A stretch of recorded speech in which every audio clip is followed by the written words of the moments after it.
Hello, my name is Steffi Bednarek. I'm a Gestalt psychotherapist, a trauma therapist, and I would probably also describe myself as a climate psychologist. And I'm really excited that the British Gestalt Journal invited me to be guest editor for a special edition on climate change. And as such, I now want to extend an invitation to you to contribute your thinking and your experience on the topic to this special edition. Now, this is regardless whether you've submitted to the journal before or whether this would be your first submission. And it's also regardless whether you're a Gestalt practitioner or whether you come from a different modality, whether you're a student, a tutor, whether you work academically or clinically. Basically, I guess what I'm saying is we would really love to hear from you.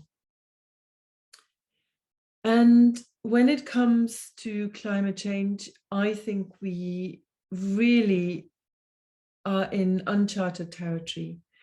And this means that it's very unlikely for somebody to come along and to work out for us how our profession needs to meet the enormity of our times, how our profession needs to meet the fact that our Western life and lifestyle endangers the continuation of life on Earth. Basically, it doesn't really get any bigger than that. So we need to come together and we need to work out together how our profession can be of service in this time, but also how certain aspects and how maybe aspects of our theory and our practice may be too entangled with a paradigm that cuts us off from our life support. So I would love you to contribute to the hive mind and to the creative commons of our profession. We gather around one central question: the role of psychotherapy in a time when the familiar is dying. So, what is the role of psychotherapy in a time when the familiar is dying? The systems thinker Fritjof Capra has been a teacher of mine and a great influence on me. And he says that the entangled, complex, systemic problems of our time can only be approached in complex and systemic ways. And so this is also an invitation to step out of our professional silos and to come together across disciplines to co-generate entangled and interconnected meaning that is bigger than the sum of the parts, and that builds bridges and builds networks of connections between us. And Capra and other systems thinkers also say that systems can't be changed in willful and linear ways. They can only be disturbed. And when there's enough disturbance, the system then responds and reconfigures in new and emergent ways. So this is also an invitation for you to contribute meaningful disturbance to the field of psychotherapy. And I didn't want to embark on this project from a singular voice. So I invited 4 other psychotherapists and thinkers that have already contributed greatly to this field with their thinking and their speaking and their writing.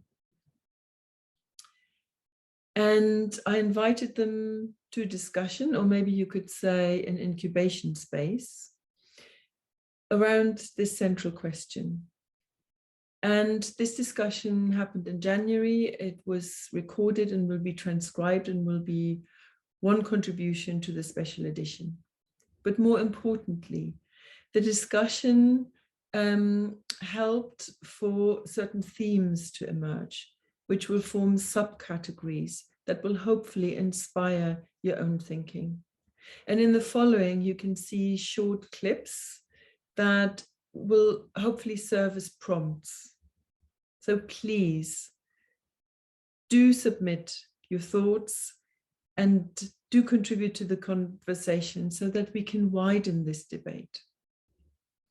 And before we go to the content, I want to express my huge gratitude to the 4 contributors who have given their thoughts and their time so generously and who were so willing to make this work, despite us working across huge geographical distances and also multiple time zones. So let me introduce them to you. Sally Weintraub is a psychoanalyst. She's a fellow of the British Psychoanalytical Society, a founding member of the Climate Psychology Alliance, and chair of the International Psychoanalytics Association on Climate Change. Sally published 2 books. She published Climate Change, Psychoanalytic and Interdisciplinary Perspectives in 2012, and her new book, The Psychological Roots of the Climate Crisis, which was published last year. Bayo Akomolafe has a doctorate in psychology, is a philosopher, a psychotherapist, and founder of the Emergence Network. He describes himself as a recovering psychologist, recovering from the colonial narrative that infuses the profession. Bayo has been visiting professor at Middlebury College, taught at Sonoma State University, USA, Simon Fraser University, Canada, and Schumacher College in the UK. Bayo was born in Nigeria, is descendant of the Yoruba people, and lives in India with his wife and family. He is author of These Wilds Beyond Our Fences, Letters to My Daughter on Humanity's Search for Home. Mary Jane Rust is an art therapist, a Jungian analyst, and an ecotherapist. She teaches, lectures, and facilitates workshops on ecopsychology in a wide range of settings, weaving together the ecological, psychological, political, and spiritual. Feminist psychotherapy helped to broaden her understanding of how culture shapes our internal worlds. Mary Jane is author of Towards an Eco-Psychotherapy and numerous papers and book chapters. Francis Weller has been a psychotherapist for 37 years. He synthesizes diverse streams of thought from psychology, anthropology, mythology, alchemy, indigenous cultures, and poetic traditions. He has developed a style that he calls soul-centered psychotherapy. He founded and directs Wisdom Bridge, an organization that offers educational programs that seek to integrate the wisdom from indigenous cultures and the insights and knowledge gathered from Western traditions. He has taught at Sonoma State University, the Sophia Center in Oakland, and has been the featured teacher at the Minnesota Men's Conference. He is author of several books, including The Wild Edge of Sorrow, Rituals of Renewal and the Sacred Work of Grief. Other books include The Threshold Between Loss and Revelation and In the Absence of the Ordinary, Essays in a Time of Uncertainty. He is currently completing his 4th book, A Trail on the Ground, The Geography of Soul.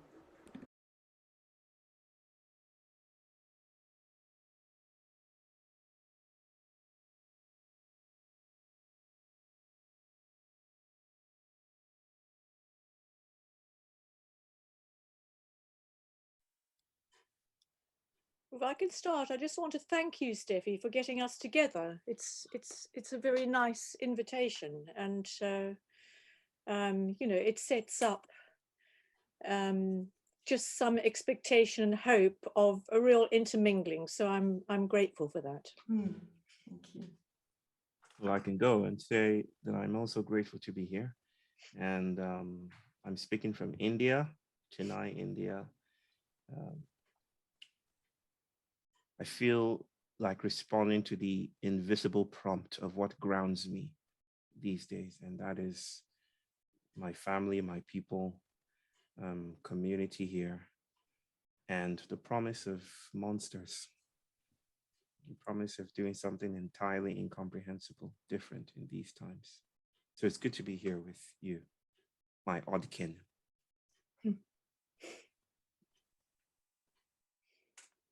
Well, I can just say that I've spent most of my entire life in the last 40 years trying to become a good tracker, trying to just see what trails that soul is laying down in our individual, communal, and cultural and planetary lives, and just seeing if I can catch a scent of what soul is trying to say to us in these times about what we have forgotten, what we've neglected, and what we need to tend.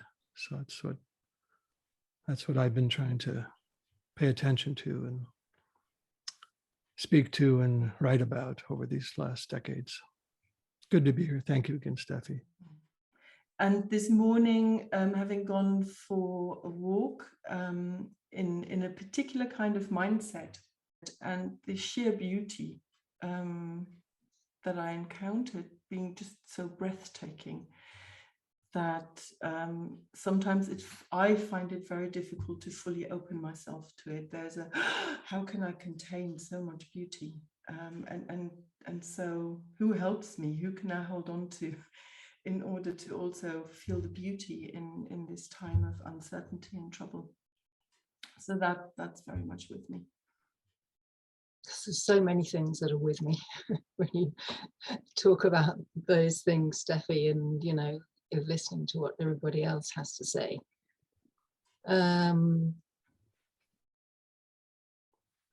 I was thinking about introducing myself, I suppose one of the things that's been central for me during this last 20, well, all my life really, but I suppose in the early 90s, it was when I really woke up in my body to the ecological crisis. And I have felt very passionately about our relationship with the other than human world. And so I spent in the early years in being immersed in the field of ecopsychology. I was running courses on the west coast of Scotland with an outdoor educator, and I suppose there were lots of things that came out of that, but I suppose one of the things that was central was how easily people could recover their deep love for the other than human world. Actually, Mary Jane, thank you. It prompts me to say, by way of introduction to myself, that I think this journey, apart from it having been ongoing all through my life, was very, very profoundly influenced, as I know many people's was, by Rachel Carson's Silent Spring. I mean, it just shocked me out of myself, and it really started in an important way there. And actually, it primarily put me in touch with my feelings for the non-human world, and particularly it was the time when agriculture was changing. I was in the UK, and when out and about in the countryside, I would be scanning for the presence of these new mega farms and ill treatment of animals. I would be looking for like warehouses and wondering what was inside them. It was really on my mind, and it's never left me.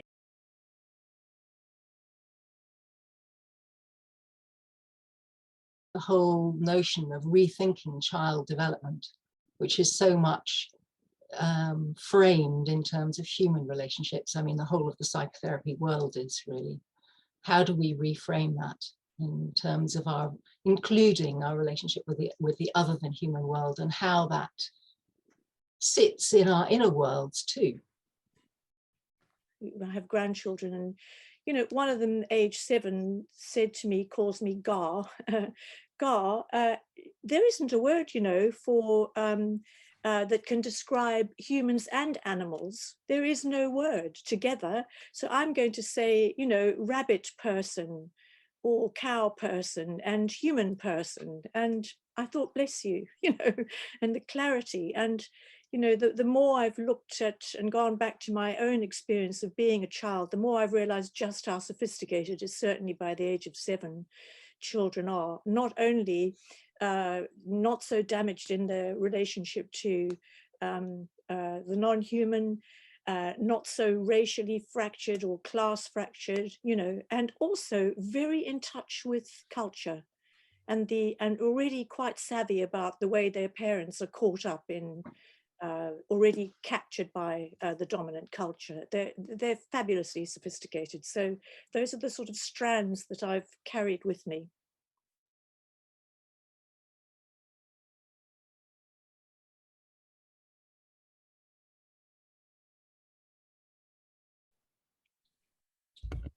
Well, your question, what hinders? I would say that there was nothing in my training at all about our relationship with the other than human world. So the university system where I trained, where I had a BSc and an MSc and a PhD in psychology and trained as a psychotherapist at the neuropsychiatric hospital in Eastern Nigeria. All of this was connected with the church.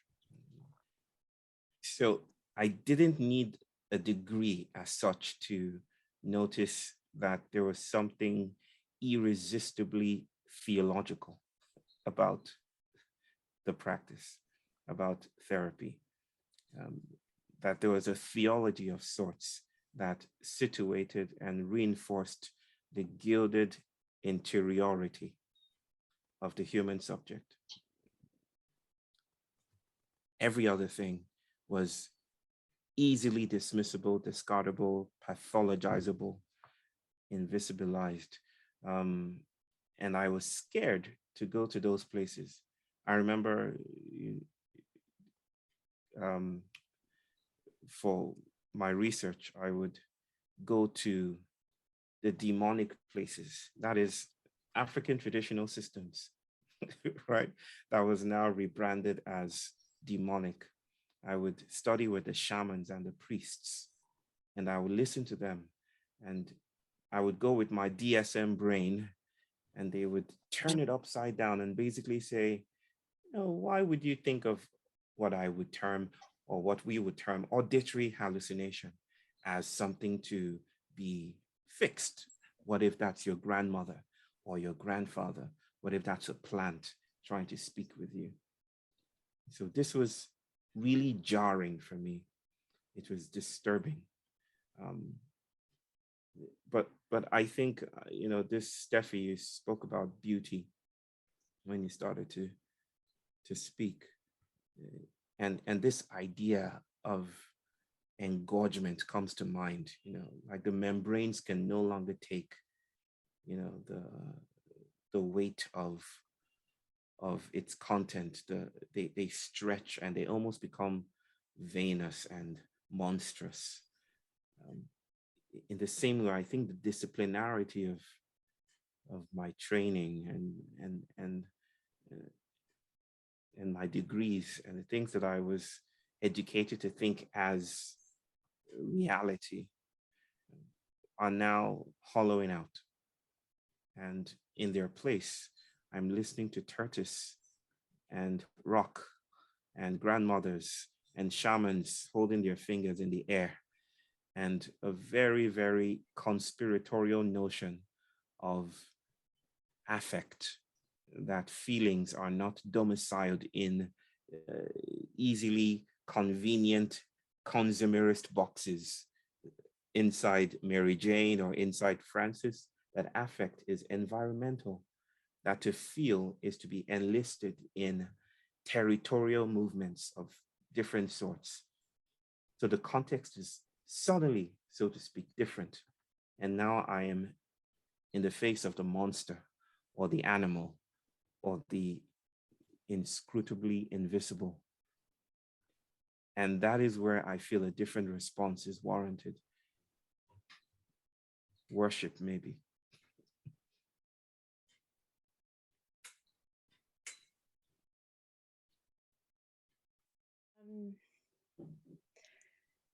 I feel my struggle, and my training is as a psychoanalyst. I've practiced as a psychoanalyst for decades. I don't see patients anymore. I've retired from that. I certainly think, I'll get onto my struggle in a minute, I certainly think that there has been a great under attention paid to external reality. I don't think it's necessarily in the bones of psychoanalysis and its theory that it needs to be like that. I mean, it's actually, after all, it's a theory that is meant to be addressing external and internal reality and how they shape each other. But it's as if it got taken over. And I agree with Mary Jane, and others, and Bayer, I certainly had really not much attention paid to the external world, except I actually was fortunate enough to have in my own analysis, it became very clear that my own analyst was very touched by the beauty of the world and so on, just through what was conveyed, which was a blessing to me, but that's a detail. That my struggle is I've got a great deal of value from my training.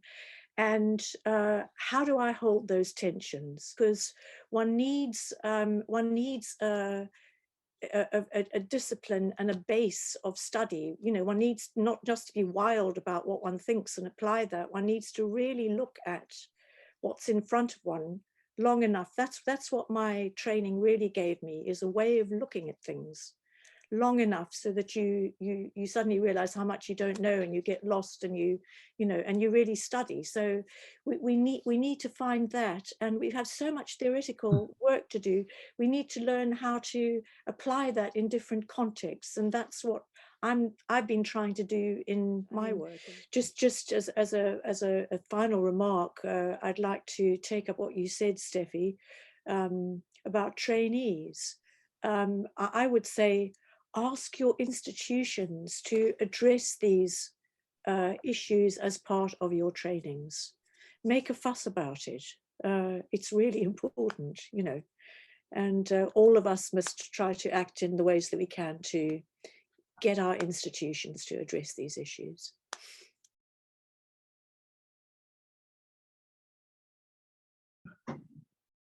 The most important moment in my development, I was licensed way too young. I was licensed at 27 years old, you know, somehow given permission to sit with people and actually try to work with their psyches. But I was smart enough to know I didn't know anything. So I looked around and I found this old man. He must have been 60, you know, and his name was Clark Berry. He was a psychotherapist, Jungian psychotherapist. And so I apprenticed with him. And the first time I sat down with Clark face to face, he reached over and he patted this big rock that he had by his chair. He said, "This is my clock. I operate at geologic speed. And if you're going to work with the soul, you need to learn this rhythm, because this is how the soul moves." Then he pointed to his clock and he said, "It hates this." That was the single most important piece of training I ever got about sitting with people, was how do you teach them to slow down? What you said about slowing down is, I feel, a really, at least it wants to jump out and dance on the streets for me. It's so very vital to me, and everything I commit myself into articulating. The times are urgent, let us slow down. And slowing down for me is it's a reframing of our crisis, it's a reframing of the climate chaos, of the pandemic, of even racial matters. It's a reframe of continuity. When people hear me say that, they imagine that I'm asking them to take a break. Like, slow down is go on a break, do some more yoga, you know, hum more, to go on a vacation. And I like to remind them that that's not the ontology that I speak from. The ontology that inspires that saying is one of crossroads. The Yoruba people in Western Nigeria, who of course traveled across the Atlantic and infected those slaveholding communities and became the Afro-Asian, vibrant, dynamic communities that we all know and love today in the Caribbean, in Brazil, other places. They speak about Orita, and Orita is the crossroads. The crossroad is the place where bodies are refused their coherence. Basically, that in an entangling and entangled world, the self cannot be coherent.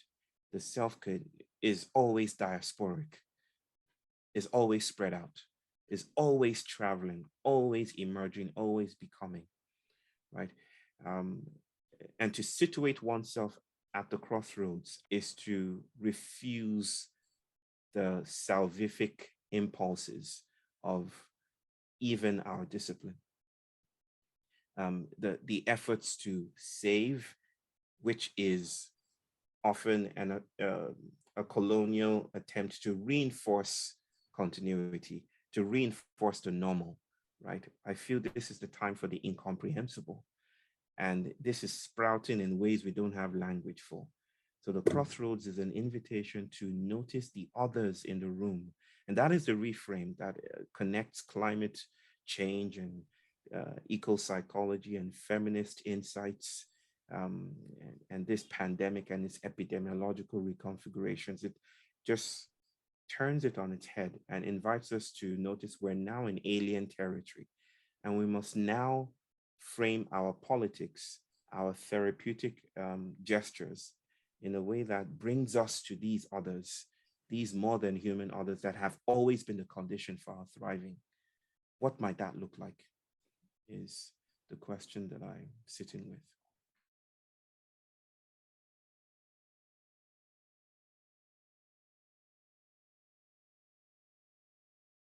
You know, I was sitting in a class for one of my CEU units, and it was all about these internal practices to regulate trauma.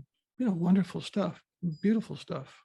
But as I'm sitting there, I'm going, well, for thousands and thousands of years, it was the community that was the regulating mechanism, and nature was the regulating mechanism to address issues of trauma and injury and wound. And ritual was the primary means by which we sutured the tears in the psyche. And so we need both. I'm not saying an either or. I'm just saying that what would happen if psychology began to remember its animate roots and what actually were the original matrix for repair and mending of community and culture. And I wonder whether there's a third that needs to emerge, something new. So there's a sort of looking back, and I think you mentioned Jürgen Kremer, the ethno, I can't remember. Yes. So I really liked one thing that he said, that we can remember things, and there's certain kind of indigeneity that we all have roots somewhere. And it's really important to remember that, but that for white Europeans, the route back needs to go through trauma. It's through what, also looking at what trouble we've caused. Mm-hmm. And in that, in terms of, we were talking about the polarities between individual and collective. And I wonder whether there's a third, whether we may actually meet a time where something new is asked for in terms of remembering, attending to what we know, looking at the bigger picture, but whether nothing is quite enough, nothing quite fits. And Sally, you talked about your grandson or granddaughter, like saying we haven't got a word for the in-between between humans and animals. So I realized when I entered into the world of eco-psychology, which I discovered sort of in the mid-90s, there was a major trauma for me which was about my dog, who I had known from when I was 3, and she very sadly drowned in the well in our garden when I was 12. And it was hugely traumatic for me, as you can imagine. And I never mentioned it in any of my years and years of analysis. It just got completely overlooked. I think for years, during all my years of therapy, I told my story of human relationships, but I hadn't told my Earth story. So I felt I had to go back and expand my story about relationships to include the rest of life, in fact. So I'm born in East Germany, and part of my personal story is hugely political. So things like there were political prisoners in my family, and that and the whole system, the fact that people were spied on very, very openly, all of that put its imprint on me. And in my early 20s, I worked for the Council of Europe in human rights, and I worked in a very political way. And then I thought, I know I really want to look deeper into what makes humans kind of behave the way they behave. I want to find out more. And I studied therapy, and I studied very particularly Gestalt psychotherapy, because in terms of what you were talking about, the notion of that self is not a static a static thing. That self is ecstatic. Ecstatic, yes. Yes, But it forms constantly in exchange with everything that is around us, with the field. And I love that idea. But actually, when I studied it, this was the theory, but the practice had almost like an invisible boundary around it, where nevertheless, in terms of the private therapy room, on a one-to-one, my focus was very much on the individual. And the way I told my story of who I was became also very interior. And it didn't become the story of being human. It didn't become the story of being German. It didn't even become the story of my family. It became my story. And in a way, I feel like there's an additional layer of trauma that was added because of this isolation, that suddenly I became so myopic. And the widening out into collective and collective trauma, that it's not privately owned, that I may find out more about me when I look at others, or when I look at the culture. Sometimes there's also something deeply moving and joyful when it becomes larger than my own story. It's much easier to contain that. And in terms of climate change, that's been my experience too. If I just think about it in terms of what's going to happen to me and my child, it's a very isolated story. And widening it out, there's also beauty in that. Beautiful, Steffi. Thank you. I've just noticed over the past, I don't know, a few years, how much the material that comes in the room is changing. It's not so intrapsychic anymore. It's not so much talking about my history, my wounds, my traumas.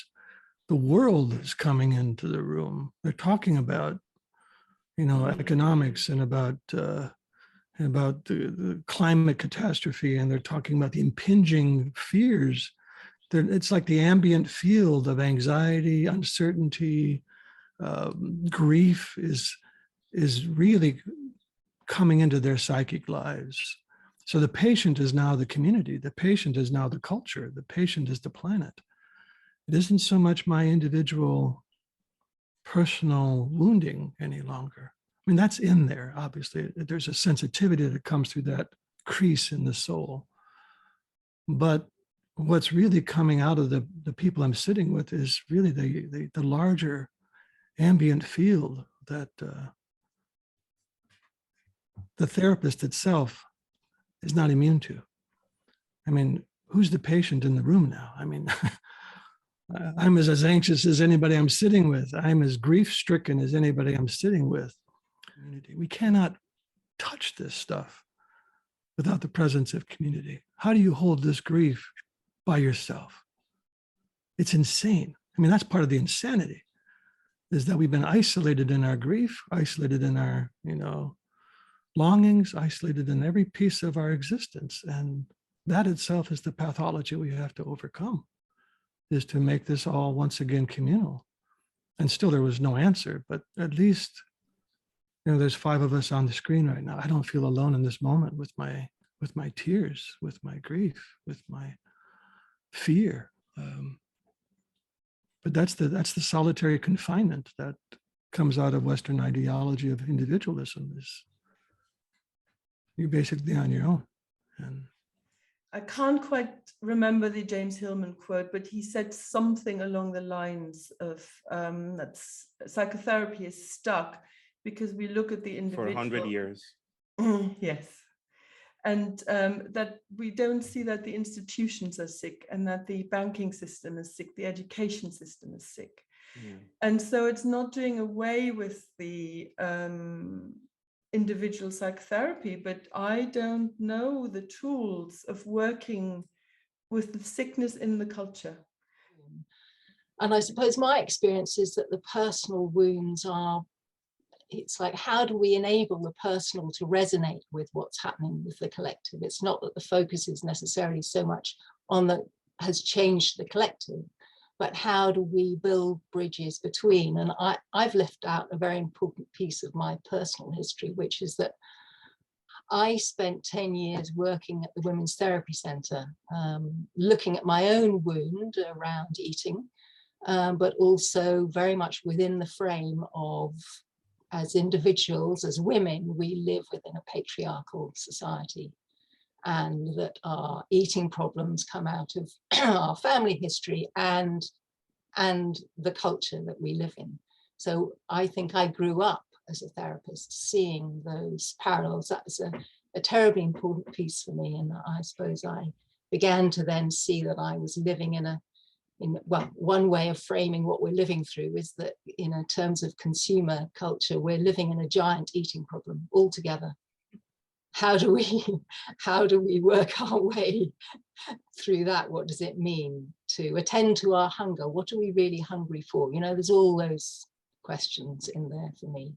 In that, I also find myself undone with questions like, how do we keep a perspective on the individual and make a much more allowance for how feelings exist beyond the individual, which is absolutely right. How do we not collapse things? How do we not get fractious about this? In non-productive ways, because I think we're at a point where a great deal of theoretical and feeling advance can be made in our professions if we hold these tensions. And just the last thing I want to say, just to pick up what you were saying, Mary Jane, because I was so touched by it, is that, it's about your dog. Because, if one is with a therapist who is closed to actually experiencing trauma, because to hear that is traumatic, you have to take it into yourself and work it through, the patient's in trouble. And the people who have been traumatized, they know very well, they sense whether they can raise something, because if they're not going to be heard, they will be re-traumatized, and they know that,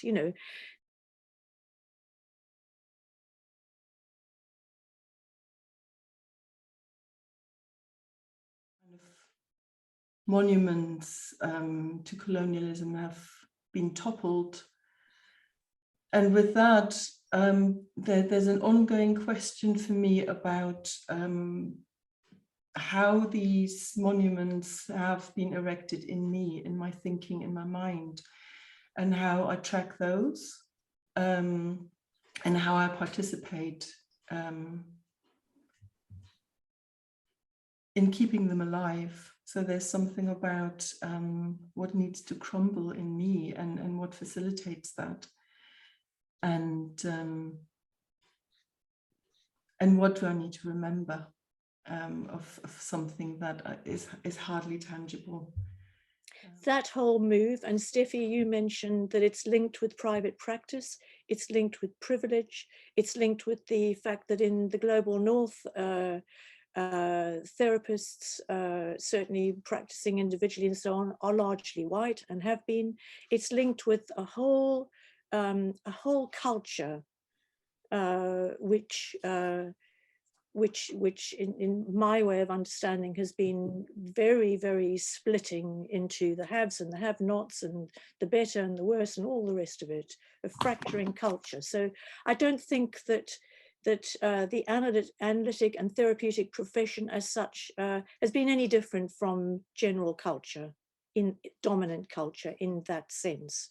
But patient and analyst can be caught up in a psychic retreat from reality, very much in the service of maintaining privilege within a culture and so on.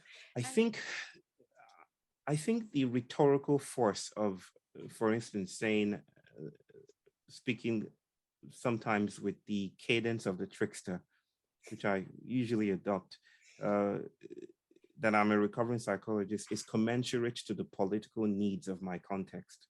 See, the world that I come from skews heavily towards the colonial and the imperial, and is still battling with feelings of shame and what did Francis call it a while ago? Is self-hatred. That, you know, because we have lost rituals and celebrations and patterns of communing and listening to each other. We curse each other on airplanes flying into our airports, and we say things like, why don't we look more like New York? Or why don't we look more like London? So it's that in that context, the intensity has always been the invitation that I hold to say, no, we don't need to subscribe to an image that has been imposed. You know, let's compost that image and see what sprouts from that loamy soil together. So it's Thank you for that, because you're so much saying that you're and actually so many of us are in recovery from that kind of self-loathing, yes. which is a cultural Yes. product. Thank you. That's really clarifying. Yeah. That at the heart of all of our sorrows is this profound sense of emptiness. That this is part of the legacy of white amnesia and the forgetting of culture and the trauma of rupture between cultures, and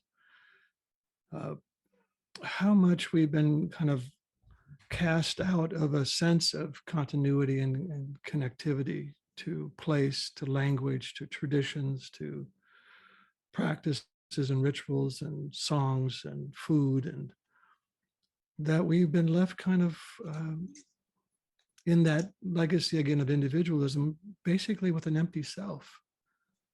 And so much of our attempts to cope with that emptiness has been consumption, you know, not just of material goods, but also of power and racism and everything we can do to somehow avoid the confrontation with that emptiness.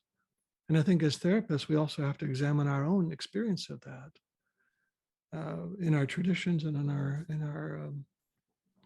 our field, so that we're not also contributing to how do we navigate around the emptiness.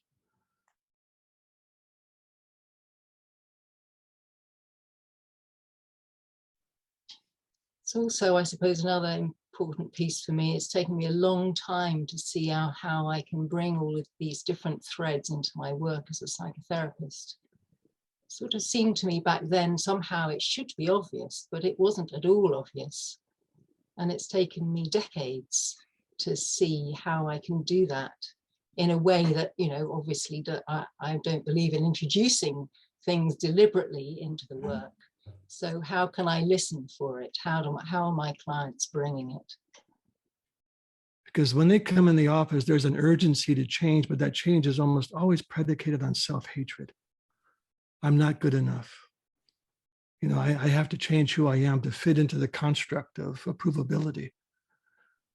And because we have forgotten our collective sense of belonging, and we have become so isolated into our singularities, we're anxious all the time of whether I'm in or I'm out. And people come to therapy so much to see if they can craft a self that fits the expectations of belonging. So a lot of my work with them is I try to disavow that fantasy, that fiction of how do I fit in rather than how do I articulate the particular note that my soul came here to sound. How do we, I think the job of therapists at the moment has never been more complicated or onerous, you know, and what we have to sort of be burdened by has never been more difficult. It undoes us, but I still think, you know, if we open ourselves up to this, we will have fantastic theoretical advance, actually, which is needed. You know, it's this all this is holding back the profession, you know, and we will also be of more help to the real problems that people are facing now. There's hardly any choice we have left but to slow down and to build a classroom around the cracks. And maybe the new would happen to us, not just depending on our own skills or genius to weave it into being.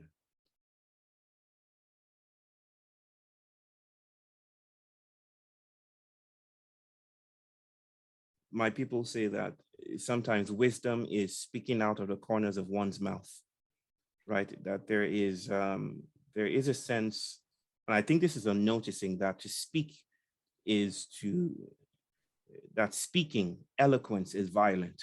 That there's something about speaking that always ruptures something else.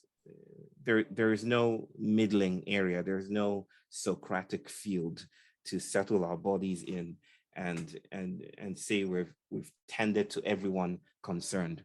So one learns to speak with the tensions that Sally was inviting here. That you want to notice that to speak with absolutes or to speak with a sense of binaries is to do some injustice somewhere else.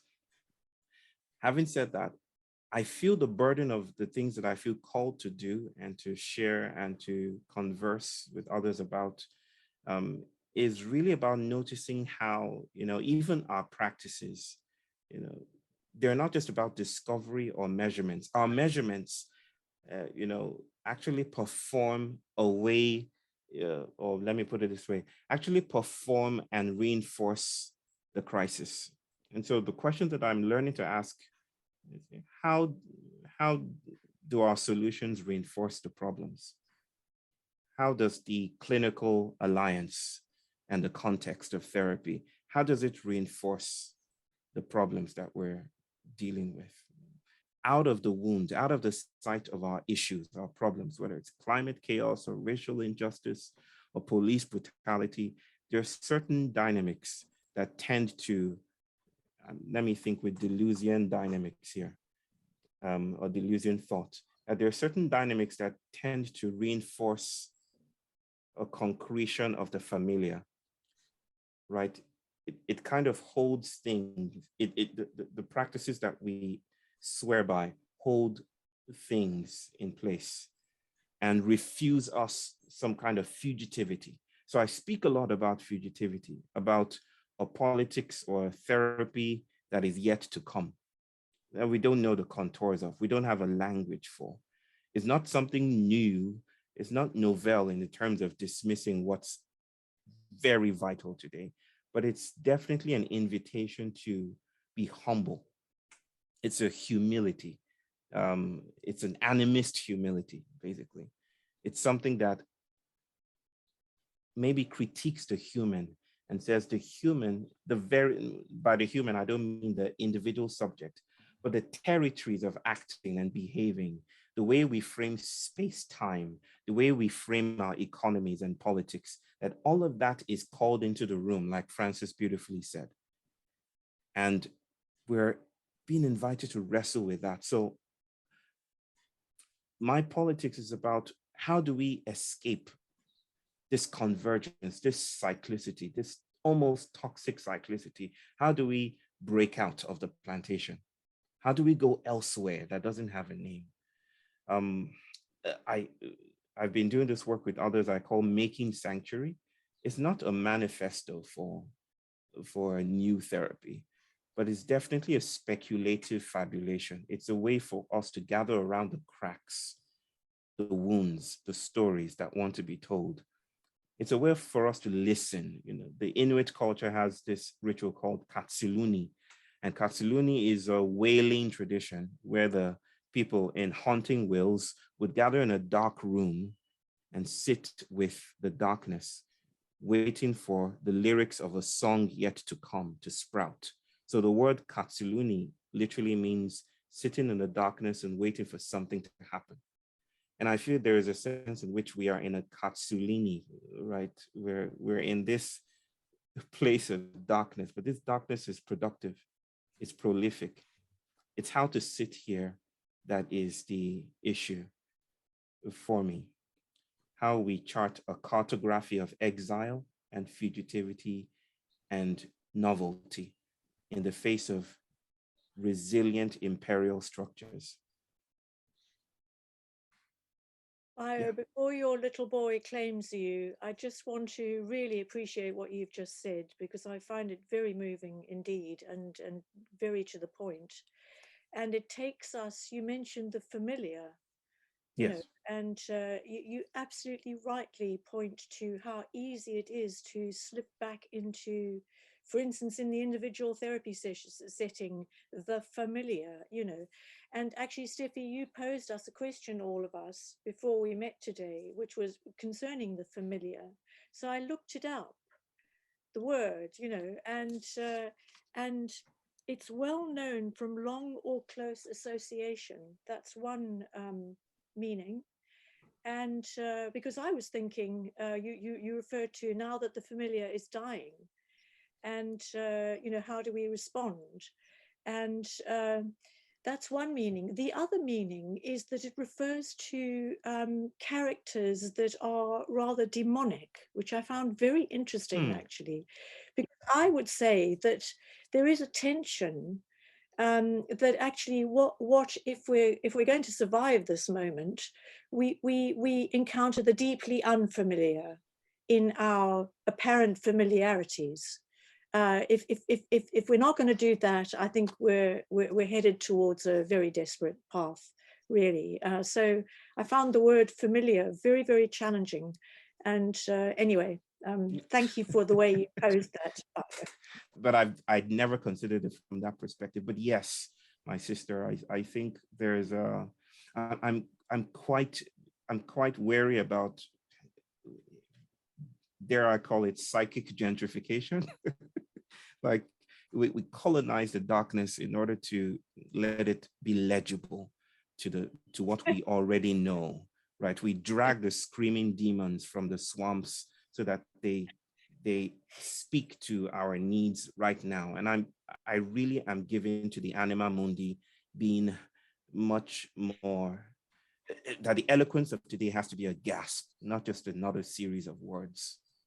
It has to look something like my son struggling for language, and me noticing that that struggle for language is not a disadvantage. It's a gift we don't know how to name yet.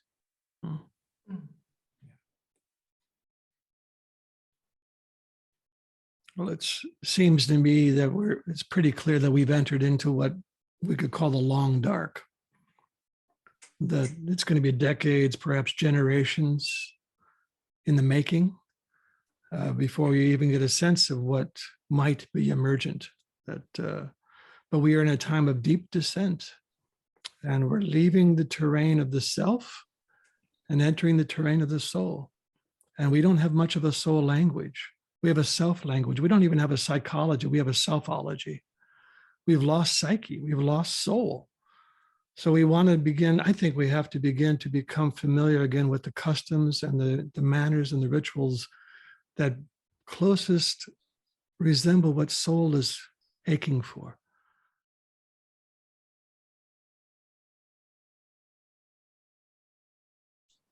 One of my questions that are with me, that is with me, is whether one-to-one therapy is where it's at for me, or whether these times call for something larger, to have bigger containers where the skills that we bring may be needed, but in a different context and maybe different kind of frame. I think, you see, I think it's not an either or. There will be a role for people needing to talk to somebody and to have therapy. I, for myself, have moved out of that kind of work. Precisely, it was a decision I took, and it was a long time in the making, you know, long planned, because I think that we have skills and understanding that can have a different level of you know, application. Sorry, just to say, you know, we can have disavowal in a therapy session. We can have disavowal that went on at COP26. Okay, they can have structural similarities, but it doesn't mean the reason for them are the same. How do we recognize the similarities at these different scales? How do we relate them to what's actually going on, which will be different in each case? These are very complicated questions, but I think that's where a lot of our work is needed now, actually, at that sort of level, and how to help people through facing the unbearable feelings that are here. You know, how do we help people, not in one-to-one sessions, but in groups? Definitely think there has to be spaces for all different kinds of things. I could never have, I'm too introverted, and there was too much difficult stuff for me in the early years to have gone into a group. I tried it and I couldn't do it. I had to have the one-to-one experience. And I'm sure many other people feel similarly. And I feel passionately that there has to be a space as well for some sort of, it's not just group therapy. I think there's something else that's called for. It's a kind of coming together to share all, you know, grief, but so many other feelings that people are going through and having difficulty in naming and processing at the moment. And unless we can do that, somehow we can't move forward. Well, at least I think that would really empower people into action. And in the early years for me, you know, attending Joanna Macy residentials were, you know, it wasn't psychotherapy, but it was very therapeutic. It was just absolutely life-changing for me to be in community and witnessing each other's pain for the world.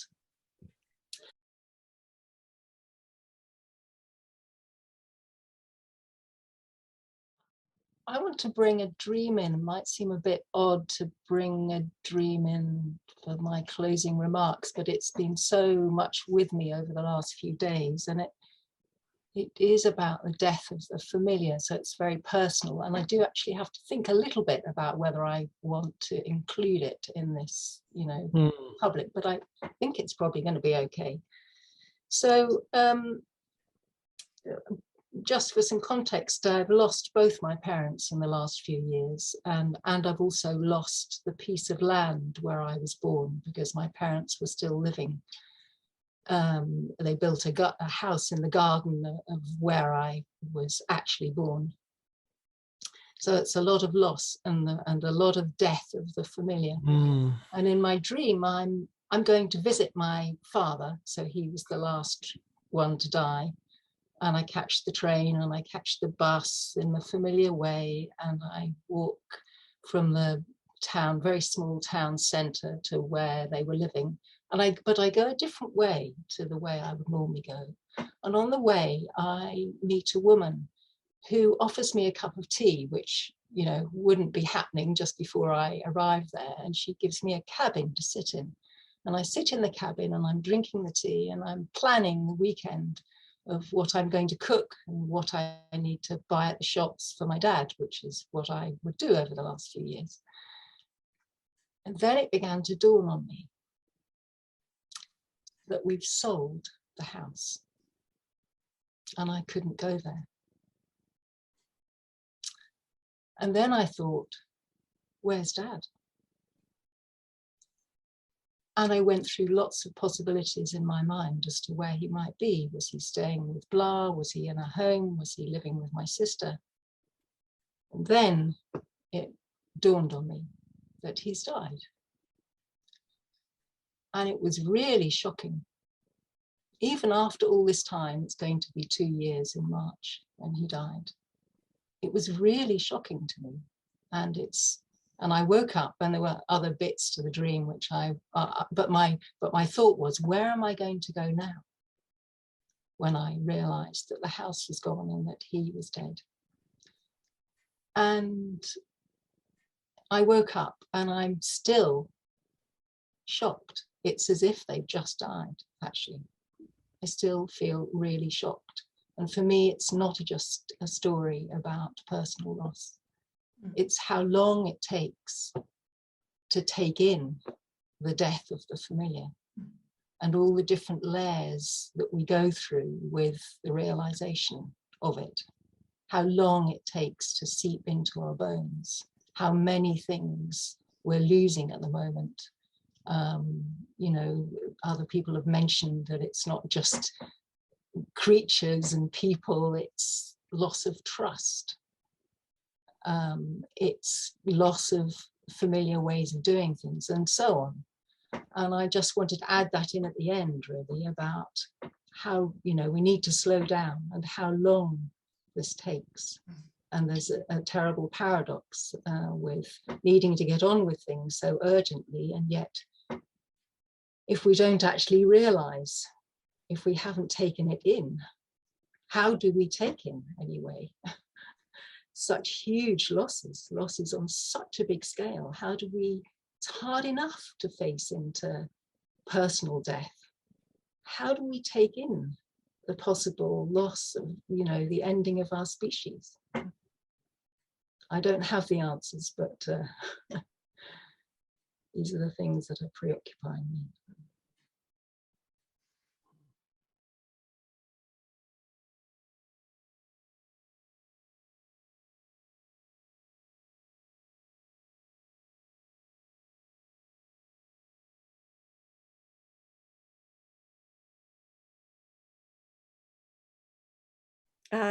You very quickly realize how quickly, when you practice as an analyst, how quickly it's alarming how you're listened to.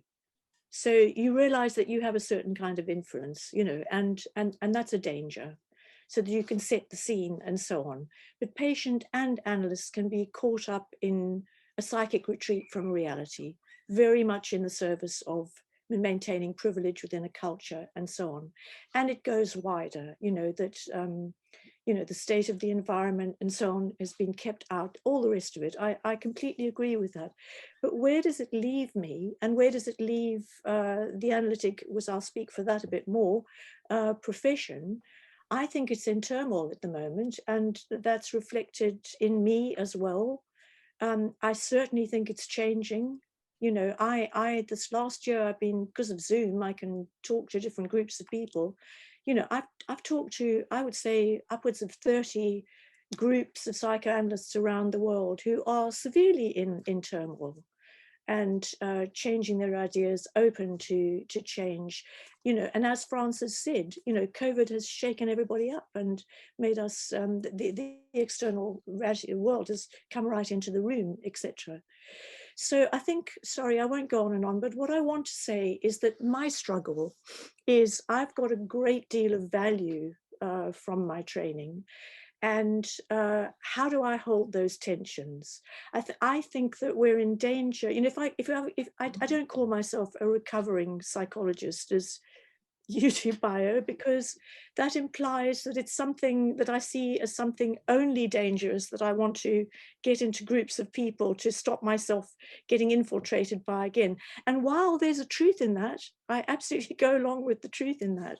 I also find myself undone with questions like, how do we keep a perspective on the individual and make a much more allowance for how feelings exist beyond the individual, which is absolutely right.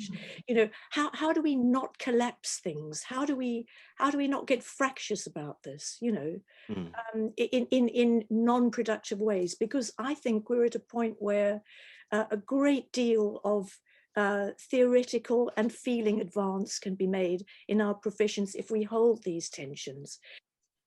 I think it was wonderful, Sally, because I deeply value the invitation to holding tensions and diffraction instead of thinking in terms of binaries, right? Which is problematic.